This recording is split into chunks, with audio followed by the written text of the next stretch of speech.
دیروز 30 می راسل برند رفت دادگاه. اعلام کرد که 4 تا اتهام سنگینی که بهش وارد شده رو قبول نداره و بیگناهه. آره، یه جو خیلی سنگینی هم بود، کلی خبرنگار و اینا. دقیقاً. این اتفاق اوج یه ماجرای خیلی پرسر و صداست که مدتی دوروبر این چهره خوب شناخته شده وجود داره. به کانال پورتری مشاهیر خوش اومدید. منم اینجا همزمان دارم پورترش رو با مداد میکشم و خب میخوایم با هم یه نگاه دقیق‌تر به این قضیه بندازیم. بله، اعلام بیگناهیش دوباره یه موج جدیدی راه انداخت تو فضای مجازی. فضا از قبلم کاملا دو قطبی بود، میدونید؟ آره. یه عده خیلی محکم میگن گناهکاره، یه عده دیگه هم هستن که معتقدن همش پاپوشه. میگن میخوان ساکتش کنن چون حرفای دیگه‌ای میزنه. بحث هم خیلی داغلا بود. اوه وحشتناک. مردم دارن تک تک جزئیات رو میذارن کنار هم، تاریخ‌ها، حتی پیامک‌ها رو تحلیل میکنن. خب بیایید یه نگاهی به خود اتهامات اصلی بندازیم. اولین مورد برمیگرده به سال 2012. بله؟ یه خانومی ادعا میکنه که توی خونه خودش برند مورد تجاوز قرار گرفته. حتی میگه کار به خشونت کشیده و مجبور شده بره بیمارستان. خیلی جدیه پس. آره، ولی نکته‌ای که هست اینه که سالها طول کشیده تا این ماجرا رو عمومی کنه. خب چرا؟ دلیلش چی بوده؟ خودش میگه ترسیده. یعنی ترسیده که کسی حرفش رو باور نکنه. میگه از اون تغییر رفتار ناگهانی برندم خیلی شوکه شده بوده. از آدمی که اولش خیلی جذاب بوده یهو سرد شده. عجب. مورد بعدی چی؟ اونم قدیمیه؟ مورد بعدی قدیمی تره، 2005. یه خانم دیگه است که ادعا میکنه توی راهپله محل کارشون برند بهش تعرض کرده. محل کار؟ آره. و نکته مهم تو داستان این خانم واکنشیه که نشون داده. میگه همون لحظه انگار خشکش زده. یعنی هیچ کاری نتونسته بکنه. آها، اون حالت فریز شدن که میگن. دقیقاً همون واکنش فریز شدن که خب میدونیم یه پاسخ کاملا شناخته شده و غیر ارادی مغز به یه شوک یا ترومای شدید. اصلا نشونه ضعف یا مثلا رضایت نیست. درسته. جالبه که وقتی این ماجراها علنی شد، خیلیا تو شبکه‌های اجتماعی اومدن گفتن ما هم همچین تجربه‌ای از این واکنش فریز شدن داشتیم. انگار یه چیزیه که کمتر در موردش حرف زده شده بود. بله. و میرسیم به اتهام سال 2003. این یکی شاید از یه جهاتی حساستر هم باشه. چرا؟ چون شاکی اون موقع فقط 17 سالش بوده. برند اون زمان اواخر دهه 20 زندگیش بوده. اختلاف سنی قابل توجهیه. آره. ادعا اینه که برند اول با یه سری وعده ها، مثلا دعوت به پشت صحنه، تعریف و تمجید الکی، اعتماد این دختر نوجوان رو جلب کرده و بعد اون اتفاق ناگوار افتاده. شاکی میگه بعدش کاملا گیج و آشفته بوده. خب اینجا دقیقاً همون بحث سوء استفاده از جایگاه و قدرت و اون اختلاف سنی مطرح میشه دیگه، نه؟ دقیقاً همینه. این بحثا کی به اوج خودش رسید؟ وقتی که سال 2023 یه مستند پخش شد. آها، اون مستند معروف. بله. 4 تا زن که البته چهرهاشون پوشیده بود اومدن و داستانای خودشون رو تعریف کردن. اون مستند مثل یه جرقه بود انگار. سوالای خیلی جدیتری رو مطرح کرد در مورد اینکه برند واقعاً کیه. واکنش ها چی بود به مستند؟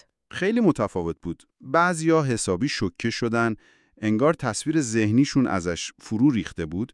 بعضی دیگه هم گفتن نه، ما از قبلم یه شکایی داشتیم و این مستند تأییدی بود بر اون شکا. خود برند واکنشش چی بود؟ ساکت موند؟ نه اصلاً. یه ویدیو منتشر کرد، خیلی هم سریع. گفت همه این اتهامات دروغه. گفت این یه توطئه است که ساکتش کنن چون نظراتش با جریان اصلی فرق داره. اون ویدیو خیلی دیده شد، درسته؟ میلیون ها بار. طبیعتاً بحثا رو دوباره داغ‌تر کرد. یه عده حرفاشو باور کردن، گفتن آره دارن براش پاپوش میدوزن.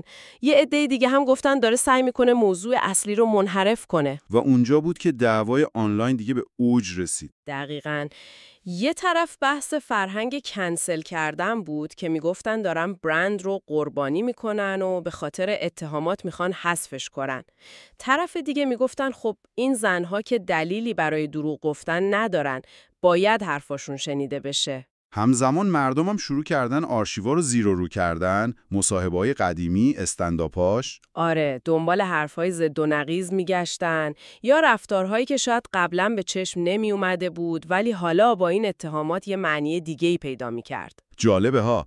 همینطور که من دارم سعی میکنم جزئیات چهرش رو اینجا روی کاغذ بیارم، جزئیات این پرونده هم انگار لایه به لایه داره بیشتر باز میشه. بله بله. روند قانونی هم که خب در جریان پلیس یه مدت تحقیق کرد، شواهد جمع کرد، مصاحبه کرد، سوابق رو بررسی کرد. بله، تا اینکه ماه آوریل رسما اتهامات اعلام شد. و دیروز هم که دادگاه بود، دادستانا گفتن مدارکی مثل سوابق پزشکی و حتی پیامک دارن. البته وکیل برند هم بلافاصله گفته که این پیامک‌ها رو دارن خارج از متن و زمینه اصلیش تفسیر میکنن. بیرون دادگاه هم که میگن قوقایی بوده. کار عمومی وجود داره. یه نکته‌ای که خیلی‌ها رو به فکر انداخته و باعث شده بعضی‌ها فکر کنن شاید ماجرا عمیق‌تر از چند تا اتهام فردی باشه، اون الگوی مشابه توی روایت هر 4 تا شاکی اصلیه. چه الگویی؟ ببینین این افراد همدیگر رو نمیشناختن ظاهراً و سالها هم از هم بی‌خبر بودن. ولی تو روایت همشون یه الگوی تکراری هست. اولش یه جذابیت و گیرایی خاص، بعد یه تغییر رفتار ناگهانی به سمت کنترلگری و بعد هم اون اتفاق ناگوار. عجب. یعنی با اینکه همدیگر رو نمیشناختن، داستانهاشون یه خط مشخص رو دنبال میکنه. دقیقاً. سوال اصلی اینه که این شباهت اتفاقیه یا واقعاً یه الگوی رفتاری رو نشون میده. این سوالیه که خب ذهن خیلی‌ها رو درگیر کرده. درسته. و یه چیز دیگه که به نظرم مهمه اینه که کل این ماجرا فارغ از اینکه نتیجه دادگاه چی بشه باعث شده آدم‌های بیشتری چه زن چه مرد در مورد تجربه‌های مشابه خودشون حرف بزنن، مخصوصاً در مورد اون حس فریز شدن که گفتیم. آره، انگار یه سکوتی که سالها وجود داشته شکسته شده تو این زمینه. بله. شما چطور می‌بینید این بخش ماجرا رو؟ میتونید نظرتون رو همین الان برامون بنویسید. در نهایت خب این دادگاهه که باید تصمیم بگیره، بر اساس شواهد و مدارکی که ارائه میشه معلوم میشه جرمی اتفاق افتاده یا نه. معلومه. اما بحث و گفتگویی که این ماجرا تو جامعه راه انداخته به احتمال زیاد خیلی فراتر از نتیجه نهایی دادگاه ادامه پیدا میکنه. باعث شده خیلیا دوباره فکر کنن به تجربیات خودشون، اطرافیانشون، به این پیچیدگی‌های روابط انسانی و مسئله قدرت. خب سعی کردیم یه مرور کلی روی این پرونده واقعا پیچیده و جنبه‌های مختلفش داشته باشیم. نظر شما چیه؟ در مورد کل این ماجرا چی فکر میکنید؟ جدا از نتیجه دادگاه، فکر میکنید این اتفاق چه تأثیری روی نگاه جامعه به اینجور مسائل میذاره؟ سوالای مهمیه. حتما نظراتتون رو برامون بنویسید، خیلی مشتاقیم بدونیم. و البته به این نقاشی که تقریبا دیگه داره تموم میشه از 1 تا 10 چه نمره‌ای میدید؟